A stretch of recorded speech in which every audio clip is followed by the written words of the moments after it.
We're back on Fox Sports Radio, The Gambler. It's What Are the Odds, all presented by Cure Auto Insurance. We'll head out to the Dr. Glatt Regrow Your Hairline.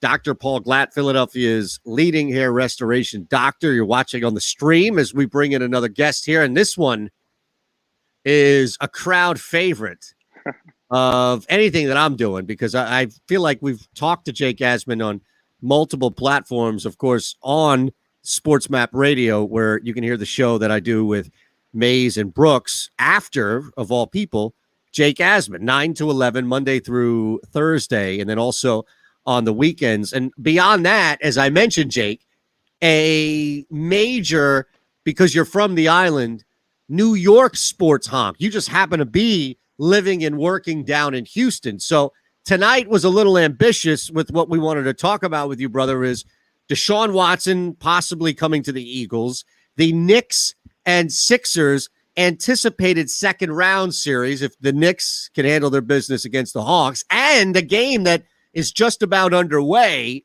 the Islanders and the Penguins. So first and foremost, Jake Asman, how the hell you doing? Eitan, my man, great to be on with you. I'm doing great. I mean, this is the best time of year, right? We have all the playoffs getting underway. We got like an NBA playing game, which I guess I'm going to get, invested in over the next couple of days, all these teams in action. So, things are doing well. I appreciate you having me on the show. Absolutely, man. Let's start in reverse, because it's about to be happening and technically underway in a minute or so. But how do you feel about your Islanders in this series? And look, I'm asking you as a honk, all right? I'm not asking you as far as like the expert level breakdown you would get of an objective columnist or beat reporter, more so than a columnist here. I'm asking you as the Islanders fan who just happens to work in sports. Are they going to beat the Penguins tonight? They're already up 1-0 in this series. This is pretty much close it out if you can get this win here tonight. I'd love it. The fan of me, though, kind of expects, a team like Pittsburgh with their firepower to bounce back. I think the Islanders are the better team. I really do. I think top to bottom, what they bring from a defensive standpoint, is something that maybe you can't necessarily quantify, when you just look at the talent of both teams. But the Islanders, to me, are a better coach. They got a better goalie. I think Jarry for Pittsburgh is a major concern. If I'm a Pens fan, I'd be, freaking out. It seems like every time a shot goes to his glove side, he can't make the save. So I'd be concerned there if I'm a Penguins fan. I feel good about the Islanders, though. I think it's going to be a good series. I'm not, going to sit here and tell you the Islanders are going to sweep. But winning game one was huge. To do it in overtime was massive. I don't want to say it's house money tonight, Eitan, because you'd love to go up 2-0 and, then kind of control the rest of the series going back to Long Island and the Coliseum and all the fans going crazy there. But I feel good about this team. I felt good about this team for a while. They're well coached. Some of the moves they made at the trade deadline paid off immediately in game one with Kyle Palmieri scoring not one but two goals, including that overtime game winner. So this is a really good team, and I think they're as good as any team that's left. I really think the way they play translates to winning a Stanley Cup. Wow. I didn't think I'd get that level of honkness from you where you're talking about winning the Stanley Cup right now. That's gotta be the goal. The last year they were in the Final Four, right? Yes, I mean, they took ripped Tampa through the 6 Flyers. games. Man, I tell you, if they win the Stanley Cup, you can have this audio, and I'll let you. You should put it as your intro for your show, the Jake Asman Show on Sports Map Radio. Amazing, man. I did not think that you would hit me with that. I thought you would just hit me with a more conservative honk take, which is, they're going to win tonight, and they're going to get through Pittsburgh, and they're barely going to break a sweat, and then we regroup and we go from there. Well, I'll give you a real take. I think I picked them to get through Pittsburgh, but you know this, Eitan. I mean, the playoffs in hockey, it's such a crapshoot. But what the Islanders do well, they have really good goaltending. They play really good defense. The question for them, do they have enough offense? And in game one, they did. They scored 4 goals. They got the big acquisition they made with Palmieri paid off. They got to get going, though. I mean, that's really the thing. I mean, this team is battle-tested. They went to Game 6 of the Eastern Conference Finals a year ago. So, the goal is to win the Cup, obviously. So, will they do it? I don't know. But I think they got a chance to certainly be among the last 4 teams standing again, and then we'll find out. Fair enough, my friend. Now, we've got one of our loyal streamers on here, Ball316. stating that you're walking back from Chipotle. And for those of you who don't know, Jake Asman has an ongoing battle, a public battle with Chipotle, who, to my knowledge, is not a sponsor of this show or this station. So I can bring this story up. Kyle's going to jump on and say, no, if we can. But you have an ongoing beef with Chipotle, one that I think is going to be brought up on the middle, if not tomorrow, then Thursday for sure. So I'm guessing that you're not walking back from a Chipotle right now. Well, I am not at the moment. However, I time my Chipotle visits, depending on the sport I'm watching. If it's halftime of a basketball game, if it's intermission in between periods of a hockey game. So, at the end of this first period of this Islanders game that's getting underway here, I'm going to be headed to Chipotle. But I don't know if you saw my tweet earlier, Eitan. I put it in the DMs. There's one location that's right near me that's charging me 32 cents more than another location that's, maybe a little further away. But, out of pride and principle, I don't understand how two locations that are 2 miles away from one another, one can charge, a steak bowl that's 32 cents more than the other. So I got to go to the one that's a little further away that will save me the 32 cents at a principal, because they're cheating the paying customer here in Houston. It's ridiculous. Yeah, you're probably burning 32 cents and more on gas. Right? You're right. You're right. You're right. And also time as well. I mean, I don't get my time back, but at a principal, I don't want to be paying an extra, 20 cents for a steak bowl and the extra 10 cents for my guacamole. I mean, that's asinine. Well, you can always just learn to cook at home, right? And by that, I mean use the microwave. I mean, my goodness. Look, I lived in Nashville for 2.5 years off the microwave, man. And I was in shape back then. I like to cook for lunch usually, and then dinner I spoil myself with the Chipotle bowl. Like lunch, I'll usually do some chicken, maybe some salmon. I'll do something for lunch, and then dinner's usually my my intermission Chipotle or seventh inning stretch Chipotle, whatever the sport is that night. Wow. All right, fair enough. Now you'll never hit the other spot, right? Whatever the other one is, Qdoba, or is that considered cheating on a significant other to go to a different spot, a Chipotle Quilone, I guess, if you will?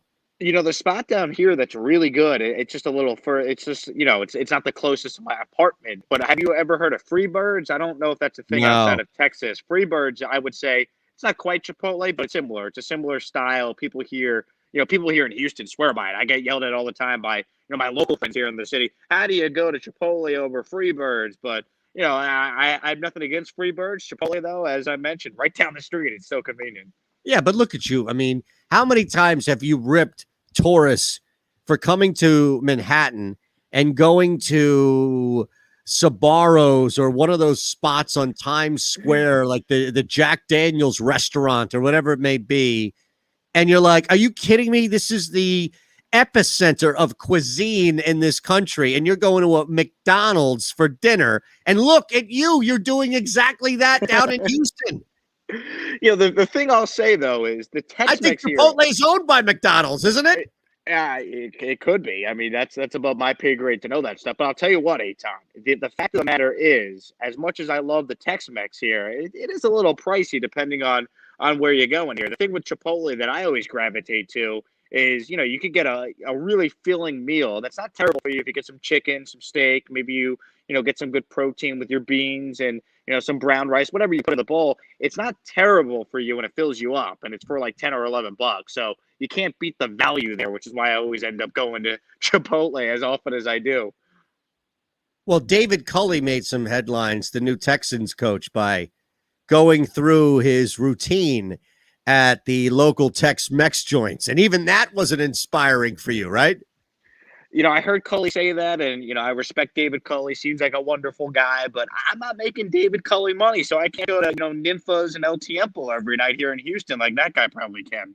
Look, I got to call David Culley out. I think David Culley is a liar when it comes to his food orders. Not in general. I'm not saying that the individual is a liar. I think he's being dishonest about his food orders. Because let me explain to you, okay? And I was trying to find the audio here. Kyle, I don't think we have that. I don't know if Sean had it and he played it or something, but I'm guessing we don't have the audio, right, of David Culley talking about nachos?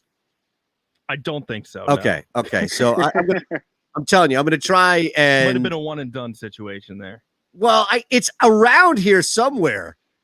I can tell you it's around here somewhere. That audio was around. I don't know what it was on, but it was on here somewhere. But I'll read you the quote because we don't have the actual video, but something about it doesn't make sense. Okay. And let me go to the actual quote here.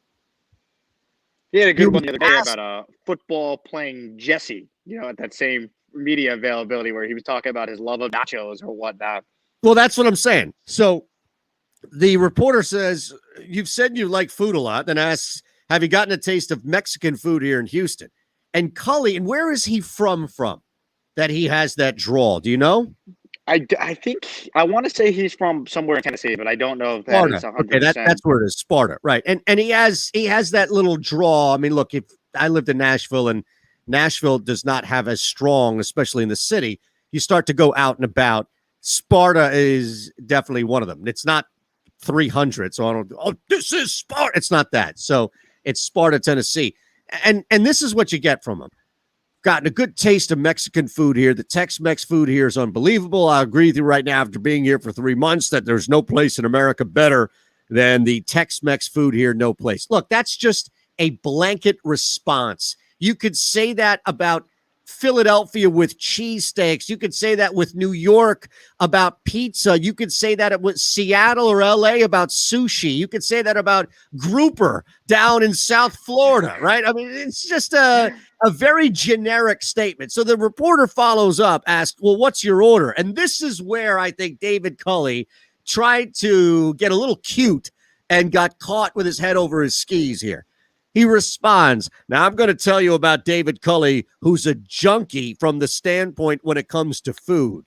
There's really no food on that menu that I won't try. None. Blanket statement right there because he can't pinpoint something about the enchiladas that were amazing because he didn't have them. He's never had them. And he says, but let me tell you, I'll always start with the nachos. Really? The nachos? That's the hot dog of Tex-Mex food. All right, that's the burger of Tex-Mex food. It's the lowest common denominator of any Tex-Mex or Mexican cuisine that you can get. It's an appetizer that you have before you get the appetizers, before you get tapas. I mean, come on. He went to a place where he gave you the most generic, safe, LCD response, and he says, I always start with the nachos, and I'll always start with the nachos, and I'll go from there. Then when I go from there is kind of unending. It could go for a while. Dude, just admit that you had one meal at one place and you don't remember what you had. I think all that's fair, and if he was smart, he would have just said, I love the fajitas at Ninfa's, or I love the cheese enchiladas at El Tiempo. Like any Houston, citizen could recite some of the classics at the Mexican spots. I love the green sauce at Chewy's. He didn't do that. And the other thing he said that I found fascinating, Eitan, and I don't know if anyone really picked up on this, in that same media availability, he says that Tex-Mex or Texas has the best Tex-Mex. And I'm thinking to myself, duh, it's called Tex-Mex. Where else would you get it from? I would hope so. Yeah. I mean, it's truly like, boy, I tell you, I know it's chaotic and you need some level of stability down there, but I don't know if it's coming in the form of this guy here. I do not. Now, what about Deshaun Watson? Jake Asman joining us at Jake Asman on Twitter, the Jake Asman Show, Sports Map Radio, 9 to 11 a.m., Monday through Thursday. You can also hear Jake on the weekend. Just follow him, everything that he's doing all and around. What is the general thought right now when it comes to Deshaun Watson? And this is an ever-changing, evolving story here, but people locally will not give up the idea that he's going to be an Eagle. Let's look at this. Is Deshaun Watson going to be traded before the season starts? And how likely do you think that it could be Philadelphia? So if he is traded before the season starts, I would be surprised just due to the fact I don't see a legal solution coming before the season starts. I just don't think there's going to be any NFL team that's going to give the Texans, the capital they're going to be looking for, and a Deshaun Watson deal, knowing that, it's an ongoing legal situation, 22 civil lawsuits being filed against him. Eventually, the NFL would have to step in. So I think eventually he gets traded. If you say Jake is ever playing for the Texans again, my answer to that would be no. I just think the timeline on Deshaun Watson is still very unclear. It's very murky right now. Now, if there's a settlement and he ends up, rectifying all 22 of these suits and whatnot, then maybe the NFL would come in, hand him a suspension, and then it would be open season with a bunch of teams checking in with Nick Caserio to try and work out a deal. We're not at that point just yet. And, Watson's attorney and Tony Busby, who's the plaintiff attorney here, they continue to say there'll be no settlements. So if they're eventually not going to settle, and this is going to go to court, this could take years to finally have some sort of resolution. So then what does the NFL do? Are you going to put a guy on the commissioner's exempt list for years? You're going to put him on, at the beginning of the season? Are you going to let him show up to training camp? Like originally, Deshaun was going to hold out. Well, now if I'm Deshaun Watson, I'm going to show up so at least I get paid if the NFL comes in and then puts me on the exempt list. Because Rusty Harden ain't cheap to have as your attorney. I can promise you that. So it's very complicated. The Eagles situation, I would put them at the top of the list because they have the 3 first-round picks potentially. But that deal to me would not get done until the NFL steps in or Deshaun Watson settles. And even if Deshaun Watson settles, I still think he's getting some sort of suspension. So would the Eagles really want to trade all this capital for a quarterback they might only have for, 8 games, 10 games in 2021? I don't know the answer to that question. So much still has to be resolved between now and when training camp opens up. All right. Now, I tracked down what I believe to be is this audio here. Obviously, somebody in the neighborhood, and I mentioned this earlier to the guys talking about Sparta. Everybody knows everybody. Hey, all of a sudden, I need to find the Tex-Mex. And they just said, hey, we're doing something on Coach Cully. Is this? They're doing a. It's so digitized now. Your name carries a lot of weight. This is going to be tough. They were in my old neighborhood. I thought that he would be talking about the Tex-Mex in his neighborhood. Out of trouble. And listen, part of the Building the Texans series. Do you know, was that at rookie camp or was that at another get to know Cully in which he dropped the nachos thing? I believe that came at the media availability over the weekend after rookie camp. If it wasn't at that, the Texans also did like their charity golf tournament, and he spoke on that right before rookie mini camp. So it was at one of the two. No, I think you're right. I think it was more a matter of the rookie camp. Yeah, because there's nothing on nachos in that get to know him. It was when he and somebody else met the media. All right, I thought I was going to be able to squeeze that in here, but I guess not. It bothered me. I like the nachos. It bothered me. All right. I like the cheesesteaks from Philly. I like the slice of pizza from Sbarro's. I mean, in fairness, Michael Scott, maybe he was onto something with that authentic New York slice. But you're spot on, Ethan. You got to go more than just you like the nachos or Texas has the best Tex-Mex. That would be obvious, David Cully. I would hope so. Yeah, and him and Garrett Wallow, I think that's when it was, right? When they both met the media a couple of days ago, correct? Correct. And he called I think he called Garrett Wallow a football playing, Uncle Jesse or something like that. He had some sort of weird term that I've never heard used to describe a professional athlete before. Jeez. All right. Well, I'm not going to find it anytime soon. That's going to be homework for me for tomorrow's show. I imagine you don't care enough to find this on your show. And sometimes every now and again, you'll do the heavy lifting. So I'll steal a cut that you have, but I'll find this.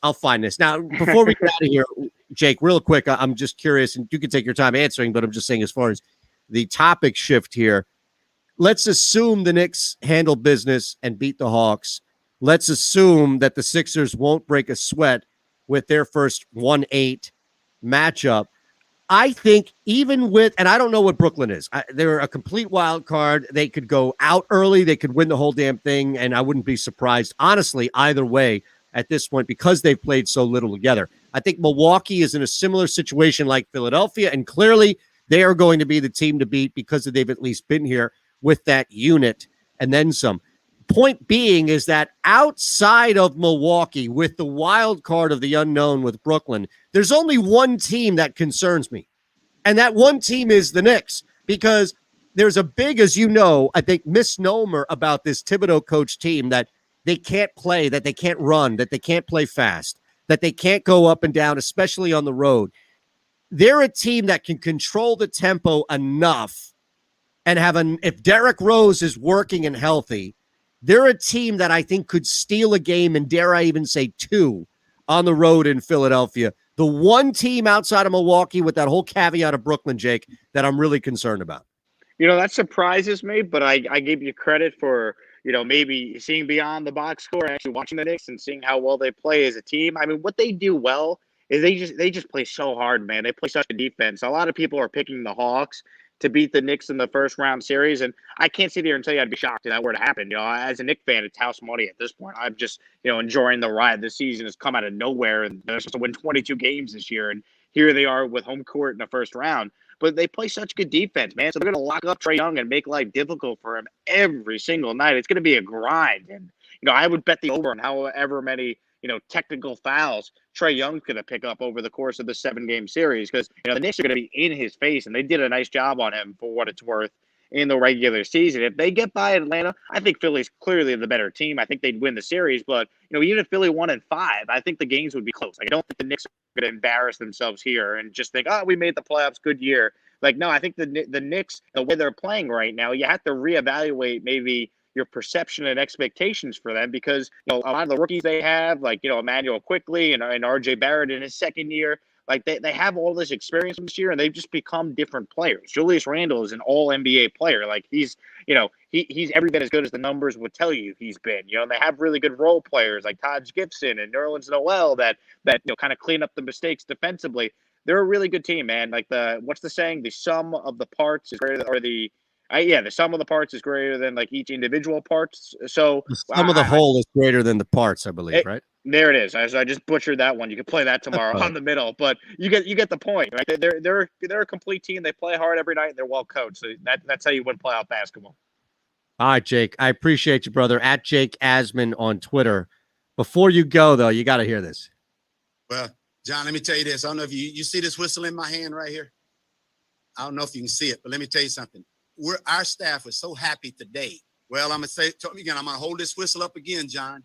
I'm excited to be able to get out there with them for the first time. We've had their veterans now for about 4 weeks. I have gotten a good taste of Mexican food here. The Tex-Mex food here is unbelievable. And I will agree with you right now, after being here for 3 months, that there's no place in America better than the Tex-Mex food here. No place. What's it? Hey, listen, I'm going to tell you about David Culley, who's a junkie from the standpoint when it comes to food. There's really no food on that menu that I won't try. None. But let me tell you, I always start with nachos. And I always start with the nachos. And then I go from there. And then when I go from there, it's kind of unending. It could go for a while. All right, let me tell you something. Let me tell you this. I don't know if you... Yeah, let me tell you this. All right. There is, real quick, okay, there is a famous scene in The Simpsons that I'm going to play for you right now, because I'm going to tell you something, all right? That man, David Culley, has never had Tex-Mex in his life. Okay? He might have had nachos. He might have had the Chipotle version of it, but he has never had Tex-Mex cuisine, like legit Tex-Mex Texas cuisine in his life. And it reminded me of this famous scene from The Simpsons. We're proud of all of our Duff commercials, but here's a very special one from 1960. Well, I would suggest, Mr. Van Oker, that if you knew the president, that was probably just a facetious remark. And now, a word from our sponsor. I would like to take this opportunity to express my fondness for Duff beer. I'd also like to express my fondness for that particular beer. The man never drank a Duff in his life. There you go. All right. There you go. Jake Asman, thank you, brother. Always a pleasure, my man. I'll talk to you tomorrow. You got it. That's Jake Asman. At Jake Asman on Twitter. The Dr. Glatt Regrow Your Hairline. Dr. Paul Glatt, Philadelphia.